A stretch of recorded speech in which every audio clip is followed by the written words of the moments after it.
Hello जय हिंद साथियों, स्वागत है आप सभी का अपने YouTube चैनल संदीप बिगनर में।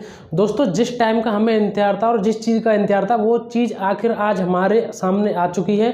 भर्ती बोर्ड की ओर से ऑफिशियल नोटिस जारी कर दिया गया है। आपकी यूपी पुलिस कांस्टेबल की न्यू वैकेंसी के लिए टेंडर वाला नोटिस जारी कर दिया गया है। आपको पता है कुछ टाइम पहले यानी कि लगभग 1 महीने पहले ही एक 15 जुलाई को लेकर के एक अपडेट बहुत चली थी उस पर यूट्यूब पर कि 15 जुलाई को आपका नोटिफिकेशन आने वाला है। और मैंने आपको बताई थी कि ये जो अफवाह उड़ रही है यूट्यूब पर 15 जुलाई की नोटिफिकेशन की, ये नोटिफिकेशन नहीं आएगा 15 जुलाई को। ये उस टाइम पे भर्ती बोर्ड की ओर से बताया गया था कि 15 जुलाई तक आपके ये टेंडर का ये प्रक्रिया है ये चालू कर दी जाएगी। ठीक है, हालांकि थोड़ी सी लेट हो गई। तो मैंने आपको बताई थी कि सबसे पहले नोटिफिकेशन बाद में आएगा, सबसे पहले आपका जो टेंडर का नोटिस जारी होगा तो वही आज आपके सामने है। भर्ती बोर्ड की ओर से ऑफिशियल नोटिस जारी कर दिया गया है आपकी नई भर्ती को लेकर के। और इसमें सबसे बड़ी बात यह है कि कंपनी के लिए जो आपकी कंपनी पूरा प्रोसेस कराएंगी, आपका एग्जाम, आपका फिजिकल, यानी कि जो भी जितने भी आपके जो स्टेज होंगी उस कंपनी के लिए इसमें लास्ट डेट दे दी गई है 25 अगस्त 2023। ठीक है, अब सबसे बड़ी बात, सोचने वाली बात यह है कि सिर्फ इतना ही समय 25 मतलब मुश्किल से 5-7 दिन दे दिए गए हैं इसके लिए।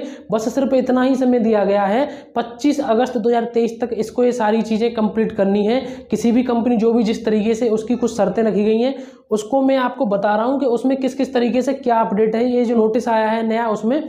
ठीक है, अब बात यह है कि इतनी जल्दी, यानी कि भर्ती बोर्ड चाह क्या रहा है, नोटिफिकेशन जल्दी निकालेगा, कब तक आएगा, तो इसके ऊपर हम बात करेंगे आपका नोटिफिकेशन कब आने वाला है। और सबसे बड़ी बात मैं आपसे कहता आ रहा था कि आप इस तरीके से पढ़िए सिलेबस के अनुसार और उसके PYQ के अनुसार। उसके लिए भी भर्ती बोर्ड ने आपके नोटिस में कुछ 1-2 पॉइंट लगाए, वो मैं आपको बताऊंगा। आखिर जो मैं आपसे कहता आ रहा था वो आज खुद भर्ती बोर्ड ने भी बता दी। ठीक है, पहले आपको शायद ये लगता होगा कि भैया तो वैसे ही कहते रहते हैं कि इस तरीके से पढ़िए, वो चीज़ आज आप खुद उसमें नोटिस में बताइए भर्ती बोर्ड ने। तो चलिए मैं आपको बताता हूँ। देखिए, आप स्क्रीन पर भी देख सकते हैं, वैसे नहीं तो ऑफिशियल उस पर वेबसाइट पर जाकर के देख सकते हैं, लेकिन मैं आपको वैसे बता दे रहा हूँ। जैसे ही सबसे पहले पेज पे तो आपके इसके लिए दे रखा है और इसमें बता रखा है कि लगभग 20 से 25 लाख अभ्यर्थी इसमें भाग ले सकते हैं। होने को ये बहुत बड़ा है, आप इसको पढ़ सकते हैं, लेकिन हमारे लिए जो काम की चीज़ है उसको मैं यहाँ बता रहा हूँ। इसमें बताया है कि 20 से 25 लाख, ठीक है, 20 से 25 लाख तक इसमें फॉर्म भर सकते हैं। कंपनी के लिए बताइए इतना हमें कम से कम डाटा तैयार करना होगा। और उसके बाद इसमें जो ये सारी चीज़ें बताई गई हैं, उसके बाद इसमें ये डेट दी गई है कि 25 अगस्त 2023 तक ईमेल द्वारा, बोर्ड की ईमेल, उस पर ऐसे ऐसे करके जो भी इसमें डिटेल दी गई है उस पर अपनी डिटेल भेज दें जो कंपनी के लिए बताया गया है। ठीक है, और अब मैं आता हूँ इस पर। ठीक है, ये जो आपके लिए सबसे जरूरी बात है, होने को तो ये लगभग 1 2 3 6 ये 8-9 पेज का है ये पूरा जो टेंडर है, लेकिन इसमें जो है कंपनी के लिए सारी चीज़ें बताई गई हैं। जो आपके लिए, आपकी पढ़ाई के लिए सबसे ज़्यादा जरूरी चीज़ है उसको मैं बता रहा हूँ कि नोटिस में सिलेबस के हिसाब से पेपर। देखिए, यहाँ आप जैसे ही ये आपका पेज नंबर है 4, जैसे ही आप 4 पेज नंबर पर जाएंगे तो इसमें लिखा हुआ है सेटिंग ऑफ क्वेश्चन पेपर्स। ठीक है, और इसमें आप देखेंगे, सबसे पहला पढ़िए, सबसे पहला जो पॉइंट है A नंबर का, उसमें लिखा हुआ है creation of question bank with sufficient objective type questions as per syllabus. ठीक है, जो इसमें आप सिलेबस बनाएंगे कंपनी से बताई गई है वो एज पर सिलेबस। इसीलिए मैं आपसे कितनी बार कहता रहा हूं कि जो भी आप पढ़ रहे हैं, जो भी तैयारी कर रहे हैं, सिलेबस से बाहर नहीं पढ़ना है, सिलेबस के हिसाब से ही पढ़ना है आपको। फिर दोबारा पॉइंट नंबर B पढ़िए, इसमें लिखा हुआ है setting of required sets of question papers in accordance with syllabus. According with syllabus यानी कि जो कुछ भी आप ये जो सेटिंग करेंगे, जो सेट्स बनाएंगे, वो सेट्स भी आपके जो सिलेबस के अनुसार ही बनने हैं। Keeping in view the question paper matrix approved by the board in case examination is to be conduct in more than 1 shift, difficulty level must be same. यानी कि जो आपकी शिफ्ट होगी, जैसे एक शिफ्ट में पेपर चल रहा है तो उस शिफ्ट में जो पेपर सबके हों उनका लेवल एक जैसा होना चाहिए। उस पर लेवल की भी बात की गई है कि जिस हिसाब से इस पेपर का लेवल होना चाहिए उसी हिसाब से। ठीक है, तो कुल मिलाकर के मेरे भाई और बहनों, मैं आपसे एक बात कहना चाहता हूं, जो मैं आपसे हर वीडियो में कही है, कोई भी वीडियो उठा के देख लेना, अगर कोई भी मेरी एक वीडियो भी ऐसी मिल जाए जिसमें मैंने आपसे ये नहीं कहा हो कि PYQ और सिलेबस के हिसाब से आप पढ़िए, तो आप बता देना अगर मेरी कोई एक वीडियो मिल जाए। अब आपके सामने वही बात आ गई ना, खुद अब भर्ती बोर्ड ने अपने नोटिस में डाल दिया कि जो भी पेपर आएगा वो सिलेबस के हिसाब से आएगा। और सिलेबस के हिसाब से और पीवाईक्यू के हिसाब से है।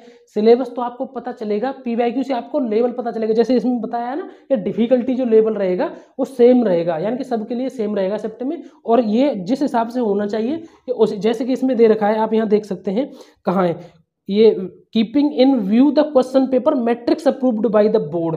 ठीक है, जिस लेवल से इन्होंने बताया है कि इसी लेवल के एग्जाम आपका जो पेपर जो क्वेश्चन बनेंगे इसी लेवल से होने चाहिए। ठीक है, तो पीवाईक्यू देखिए और सिलेबस के अनुसार पढ़िए। पीवाईक्यू से आपको पता लगेगा कि कितने लेवल के किस हिसाब से इसके जो प्रश्न आते हैं, और सिलेबस से आपको इतना पता लगेगा कि क्या क्या सिलेबस है हमारे और किस किस टॉपिक से किस किस एरिया से हमारे प्रश्न बनने की ज़्यादा संभावना रहती है।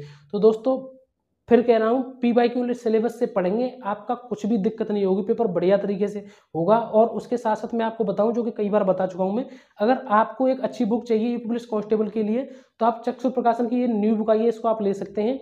ये आपके नए सिलेबस के हिसाब से तैयार की गई है। जैसे मैंने आपको बताया यहाँ पीवाईक्यू सिलेबस इसमें मिल जाएगा, आपको पीवाईक्यू मिल जाएंगे, इसमें आपके प्रैक्टिस सेट भी मिल जाएंगे। ये दोनों बुक आपको आराम से ऑनलाइन मिल जाएंगी, इसकी लिंक मैंने डिस्क्रिप्शन में दे दी है। ये सभी बुक आपको ऑफलाइन मिल सकती हैं, इससे आपकी तैयारी और ज़्यादा बेहतर और मजबूत हो जाएगी। और दूसरी बात यह है, जो आपकी सबसे महत्वपूर्ण बात है कि नोटिफिकेशन कब तक आएगा। इस हिसाब से देखिए, इस हिसाब से देखने में लग रहा है कि अब भर्ती बोर्ड पर बहुत ज़्यादा प्रेशर है इस भर्ती को निकालने के लिए। और आपको पता है कि अगली साल चुनाव भी होने हैं, तो उस हिसाब से इस भर्ती की प्रक्रिया बहुत जल्दी शुरू होगी। यहाँ आप देख सकते हैं कि ये सिर्फ 25 अगस्त का यहाँ टाइम दिया गया है। ठीक है, इसको यहाँ जो टाइम दिया गया है ये सिर्फ 25 अगस्त का ही यहाँ टाइम दिया गया है। तो इसमें आप देख सकते हैं कि मुश्किल से आपको 6-7 दिन की ही इसमें टाइम मिला है। तो इस हिसाब से देखने को मिल रहा है, जैसे यहाँ कंपनी नियुक्त हो जाएगी उसके बाद लगभग आप मान लीजिए कि 1 से 1.5 महीने कंपनी का खुद का वर्क होगा, जैसे कि सॉफ्टवेयर करना, मेमोरी एक तैयार करना, क्योंकि आपको पता है जितने फॉर्म भरेंगे उसके लिए एक स्टोरेज तैयार किया जाता है, एप्लीकेशन तैयार किया जाता है, पूरा सिस्टम बनाया जाता है। और नोटिफिकेशन जो आपका इस हिसाब से अनुमान लगाया जा रहा है, वो आपका नोटिफिकेशन यानी कि आप लास्ट सितंबर से मान सकते हैं, सितंबर से और अक्टूबर तक। ठीक है, सितंबर से अक्टूबर तक आपका जो नोटिफिकेशन है वो आपको देखने को मिल सकता है इस हिसाब से। सबसे बड़ी बात मैं तो ये कह रहा हूँ, ये भली और थोड़ा लेट हो जाए, आपको क्या दिक्कत आ रही है, बस आपको इतना पता चल गया कि हमारी भर्ती के लिए भर्ती बोर्ड बिल्कुल एकदम सक्रिय है कंपनियों से, यानी कि जो टेंडर का मामला है वो बिल्कुल प्रचलन में आ गया है। तो इस समय आपको जो ध्यान देना है, सबसे ज़्यादा अपनी पढ़ाई पर ध्यान देना है। फिर कह रहा हूँ, कम पढ़िए लेकिन रेगुलर पढ़ना। और ये समय आपका ऐसा है नहीं वैसे कि आप कम पढ़िए, आपका जितना भी टाइम हो वो सीधा पढ़ने पर लगाइए। मैंने आपसे कई बार कहा है कि आपकी ऐसी है कौन सी चीज़ जो आपकी पढ़ाई से ज़्यादा प्यारी है, तो इस वजह से जितना भी आपके पास सारा समय है वो पढ़ाई पर लगाइए। तो फिलहाल आपके लिए बस यही गुड न्यूज़ देनी थी मुझे आप सभी के लिए। मैंने आपसे कल की वीडियो में भी बोल दिया था, भर्ती से संबंधित बहुत जल्दी कुछ ना कुछ गुड न्यूज आने वाली है, तो वो आपके सामने आ ही गई। तो दोस्तों जो भी बताता हूँ वो बिल्कुल एकदम सटीक बताता हूँ, सटीक जानकारी देता हूँ। तो इसी वजह से अगर आप हमारे यूट्यूब चैनल पर नए आए हो तो एक बार जरूर चैनल को सब्सक्राइब कर लेना, जैसी और कोई अपडेट आएगी मैं आपको तुरंत टाइम से बता दूंगा। तो दोस्तों आज के लिए बस इतना ही, अब मिलेंगे अगली नई वीडियो में एक नए टॉपिक के साथ। जय हिंद, जय भारत।